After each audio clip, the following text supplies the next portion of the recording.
कोई माने या ना माने, लेकिन पूरी सृष्टि में सबसे पहला नगर अयोध्या है और सबकी जन्मभूमि अयोध्या है। यहीं से जीव जगत की शुरुआत हुई है। इसलिए कहा गया कि हर एक जीव को प्रातः उठकर सबसे पहले क्या करना चाहिए। बोले आप कहीं भी रह रहे हो, इटारसी में, नर्मदापुरम में, भोपाल में, इंदौर में, जहां रह रहे हो, बोले हाथ जोड़ो सुबह जागते ही और नमो योध्ये नमो योध्ये पापम नस्वत पाकुरु। हाथ जोड़कर कहना चाहिए, हे अयोध्या तुम्हें प्रणाम है, हे अयोध्या तुम्हें प्रणाम है, बार बार प्रणाम है। तुम हमारी जन्मभूमि हो, तुम हमारी हमको जन्म देने वाली हो अयोध्या, हम तुम्हें बार बार प्रणाम करते हैं। ऐसा जीव मात्र को, मनुष्य मात्र को कहना चाहिए। हमारे पापों का नाश करो, हमें भगवान का साक्षात्कार कराओ, ऐसी प्रार्थना अयोध्या धाम से करना चाहिए कि हे अयोध्या हमारे पापों का नाश करके हमें ब्रह्म का, हमें भगवान का, हमें श्री राम का साक्षात्कार कराओ।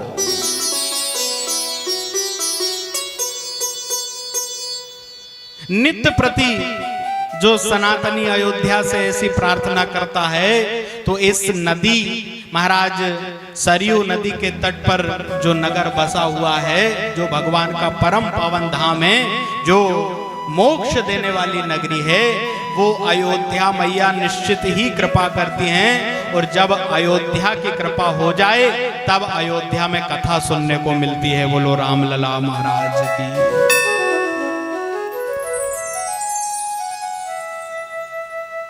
अब जब अयोध्या को भगवान ने भेज दिया कि सरयू के तट पर अयोध्या स्थापित होगी,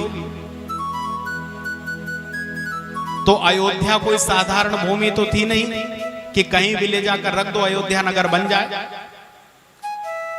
बोले अयोध्या को कहां स्थान दिया जाए, किसमें सामर्थ्य जो अयोध्या को महाराज अपने ऊपर रख सके। तो भगवान नारायण ने स्वयं सुदर्शन चक्र को आज्ञा दी।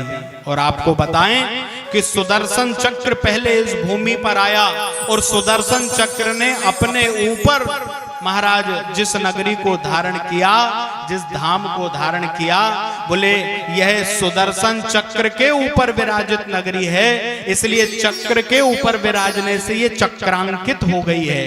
अयोध्या की भूमि में जो प्रवेश करता है वो चक्रांकित हो जाता है। चक्रांकित का मतलब ये है कि हम भगवान के हैं, उसको बताने के लिए हम क्या करते हैं, बोले माथे पे तिलक लगा लेते हैं।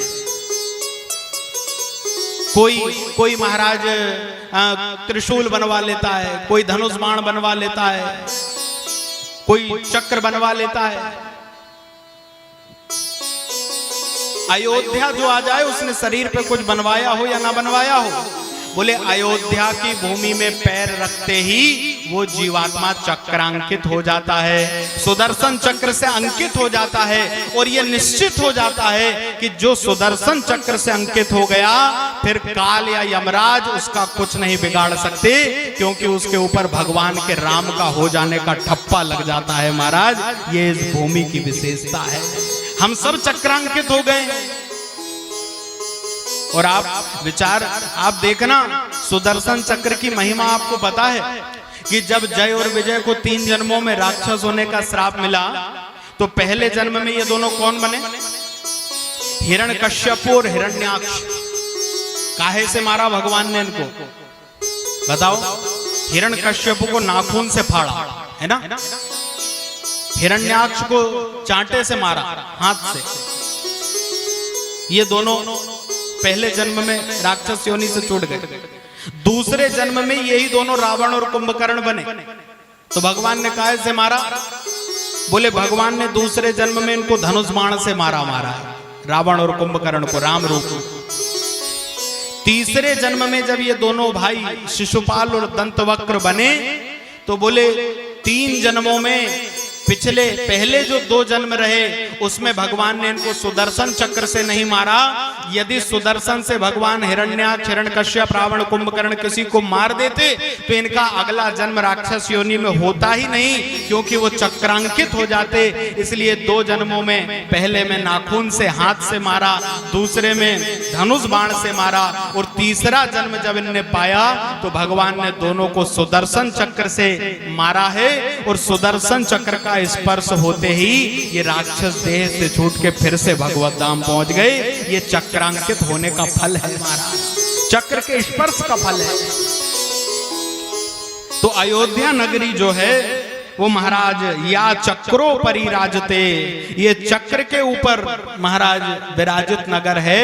इसलिए यहाँ पर किया हुआ दान, धर्म, पुण्य, कर्म ये 100 गुणा होता है महाराज। सभी तीर्थ धामों में हम जाकर के घर में कोई दान करें और वो जाकर तीर्थ में करें तो बोले वो 100 गुणित हो जाता है, ये तो हम जानते हैं। लेकिन आप यहाँ पर जितने भी कर्म करेंगे मन से, विचार से, शरीर से, वाणी से, वो सब महाराज 100 गुणा होते चले जाएंगे। आप भगवान का नाम जपेंगे, आप दान करेंगे, आप दर्शन करेंगे, 100 गुणा उसका आपको फल मिलेगा। इसलिए जब हम भगवान की पावन नगरी अयोध्या में आ गए हैं तो संकल्प ले लें कि अब हमारे अंदर, जब तक हम अयोध्या में हैं, काम, क्रोध, मद, लोभ, दंभ, द्वेष, ईर्षा, गुस्सा ये कुछ नहीं आना चाहिए। अब बिल्कुल निर्मल मन से हम राम जी के और राम जी, बस यही भाव लेकर के यदि आप अयोध्या में रहोगे 7 दिन तो हमारी आपकी अयोध्या यात्रा सफल है। और यहां भी आकर यदि बुराई में लगे हैं, ईर्ष्या में लगे हैं, झगड़ा करने में लगे हैं, मुझे अच्छा कमरा नहीं मिला, मेरे कमरे में पानी नहीं है, इसी में समय व्यतीत कर दिया तो महाराज जैसे गांव शहर में हमारा समय व्यतीत होता रहा, ऐसे ही कमियां निकालने में ही समय चला जाएगा। उन सब भावों को एक तरफ रख के एक ही भाव संकल्प के साथ अपना लें।